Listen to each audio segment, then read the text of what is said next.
Hi everyone! Good evening! This is Manay Gina and welcome back sa aking YouTube channel. So guys, for today's video, ayan, pag-usapan natin si Janela Salvador kasi nga, merong nakakita sa kanya ay yung friend ko na nandun nga sila sa Mati Davao Oriental kasi nga nakita nila si Janela na nag-shooting.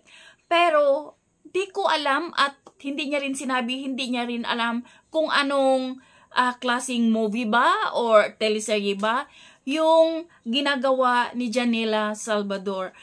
At grabe ha, nung nakita ko yung shooting, ay ang ganda ni Janela at parang ano siya, parang isa siyang probinsyana ba or galing ba siya, OFW ba siya na umuwi? Kasi yung atake ng kanyang pag-acting parang ganon. Pero hindi ako sure guys, at maghanap tayo ng ganap ni Janela kung anong klaseng teleserye ba o movie ang ginagawa niya ngayon. Kasi wow, kapag Janela Salvador naman, alam naman natin kung gaano din kaganda at kagaling na artista itong si Janela Salvador. So guys, abangan natin ang pasabog kung anong klaseng movie ba or teleserye yung ginagawa ni Janela Salvador. So yun lang guys.